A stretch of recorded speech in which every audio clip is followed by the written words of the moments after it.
साताऱ्यात अवैध गर्भपात केंद्र उद्ध्वस्त. छत्रपती संभाजीनगर जवळील सातारा गावात जिल्हा परिषद शाळेच्या समोर अवैध गर्भपात करणाऱ्या टोळीचा पर्दाफाश करण्यात आला. मनपा, आरोग्य विभाग आणि पोलिसांनी मिळून केलेल्या या कारवाईत 2 सख्या बहिणींसह रुग्णाच्या पतीला बेड्या ठोकल्या. मात्र मुख्य सूत्रधार महिला नर्स सध्या फरार आहे. या घटनेवेळी एका 23 वर्षाच्या मुलीला गर्भपातासाठी ही टोळी रुग्णासह आली होती. मनपा आरोग्य विभागाला मिळालेल्या गुप्त माहितीनुसार सातारा परिसरात अवैध गर्भपात केंद्र सुरू असल्याचं समजल्यावर ताबडतोब कारवाई करण्यात आली. फॉरेन्सिक तज्ज्ञांनी तांत्रिक पुरावे गोळा केले आहेत. काल साधारणतः दुपारच्या वेळेस 12-12:30-1 वाजता सातारा पोलीस स्टेशनकडनं इन्फॉर्मेशन मिळाली की असं थोडं अवैध गर्भलिंग निदान असं प्रकार आहे. तर तात्काळ आम्ही इमिजिएट आमची पूर्ण टीम तिथं पोलीस स्टेशनला करून तिथून प्रॉपर सगळं आम्ही जे आहे ते ट्रॅक केलं आणि सातारा गावामध्ये साई गल्ली जी काही आहे तिथं छत्रपती संभाजीनगर या ठिकाणी, तर त्या ठिकाणी पूर्ण पोलीस आणि आमची टीम तिथं पोहोचलो. तर एक 4 रूमचं पत्र्याचं घर होतं आणि तिथं पेशंटही होती, जिला की त्यांनी MTP व्हायच्या ज्या टॅबलेट आहे ओरली आणि पर वजानल ठेवायच्या असतात त्या पण ठेवलेल्या होत्या. त्या पेशंटला पेन होता, म्हणजे कळा सुरू झाल्या होत्या अबॉर्शनच्या. तर ते जे आहे वर्षा बाबासाहेब जाधव म्हणून जे की GNMचा कोर्स, स्टाफ नर्सचा कोर्स केलेला आहे, ती तिथं होती. आणि तिथं पकडल्यानंतर मग तिथं झडती घेतली पोलिसांनी, आमच्या टीमनी वगैरे. तर तिथं जे आहे 11 पॅकेट त्या टॅबलेटले, त्यातले 5 ते 6 पॅकेट यूज केलेले होते आणि 4-5 पॅकेट जे आहे ते इंटॅक्ट होते. त्यानंतर त्याची बहीणसुद्धा जी आहे उज्ज्वला विठ्ठल गायकवाड म्हणून, ती पण त्या पूर्ण ह्याच्यामध्ये हे होतं. आणि पोलिसांच्या लक्षात आलं की तिने जी मेन सूत्रधार आहे ज्योती पवार म्हणून, तिला फोन केला आणि ती ज्योती पवार तिकडं ती जी की म्हाडा कॉलनी शाही विश्व सोसायटीमध्ये राहते. तर या वर्षा जाधवच्या बहिणीला पण तिथं पकडण्यात आलं. तिथं त्याच्याबद्दल ती जी काही मदत करत होती वर्षा जाधवला, त्याबद्दलही सगळं इंट्रॉगेशन किंवा ती सगळी माहिती त्यांच्याकडनं घेतली. तर साधारणतः दुपारी 3 वाजल्यापासून 11 वाजेपर्यंत त्या ठिकाणी सर्व दोन्ही पोलिसांची आणि आमची टीम होती. आणि पूर्ण तिथं हे घेतल्यानंतर ती स्वतः वर्षा जाधव म्हणे की मी फक्त टॅबलेट वगैरे टाकणं एवढी हे करते, आणि जी काही पवार म्हणून, ज्योती पवार म्हणून आहे, ती पेशंट घेऊन येते वगैरे, हे अशा पद्धतीचं स्टेटमेंट त्यांनी सर्व दिलेलं आहे. तर ज्योती पवारच्या घरी आम्ही रात्री 10:30-11 नंतर गेलो. तर तिथं ती नव्हती. त्यांच्या मेवणा जे होते, मेवण्याच्या हाताने ते सर्व घर उघडून त्या घराची पूर्ण झाडाझडती तिथं घेतली. शाही विश्व सोसायटी म्हाडा कॉलनीजवळ देवळाई परिसर या ठिकाणी ती ज्योती पवार राहत होती.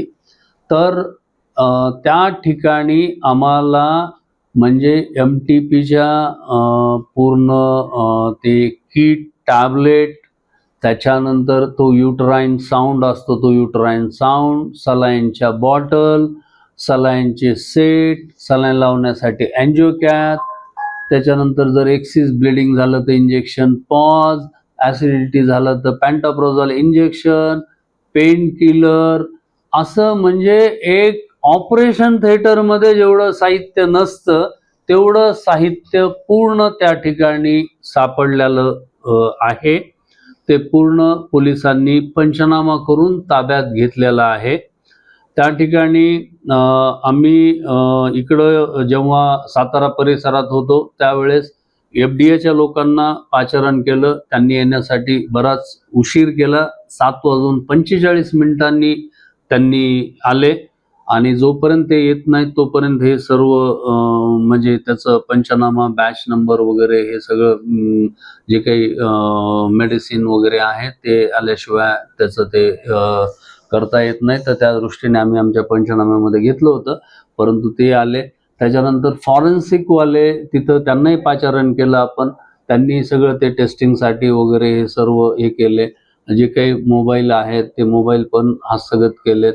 त्याच्यानंतर जी पेशंटचा हजबंड आहे ते पेशंटच्या नवऱ्याला सुद्धा तिथं पकडण्यात आलं. त्याच्यानंतर हे जे पेशंटला विचारलं की तुम्ही कुठं सोनोग्राफी केली होती, काय केली होती, तर निल्लोळ म्हणून सिल्लोड तालुक्यामध्ये डॉक्टर आहेरचं नाव घेतलं. रात्रीच पोलिसांनी तिथं टीम पाठवून त्या डॉक्टर आहेरला बी अरेस्ट केलंय, त्यांनाही आणलेलं आहे. त्याची पुढं चौकशी चालू आहे.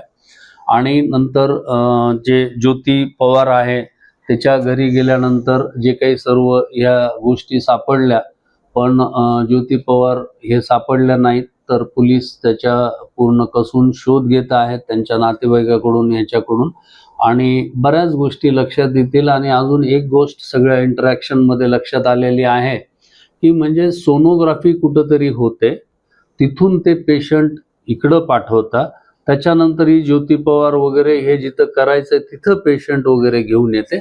अशा पद्धतीचं हे सर्व रॅकेट चालतं.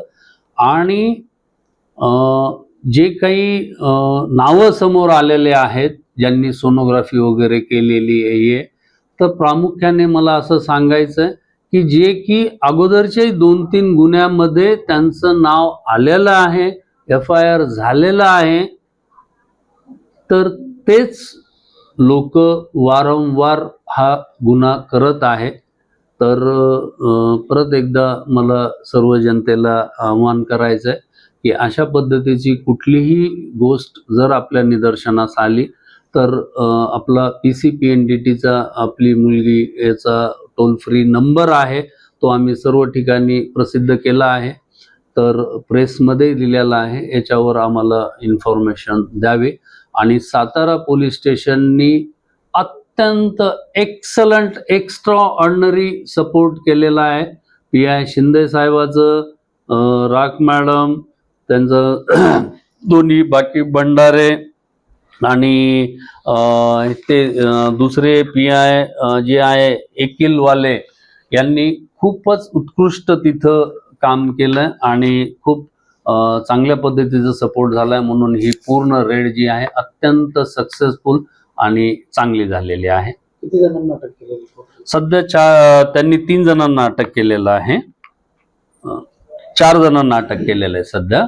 एक फरार आहे, त्या आहेरला पण रात्री आणलंय, तर 4 जण झालेले.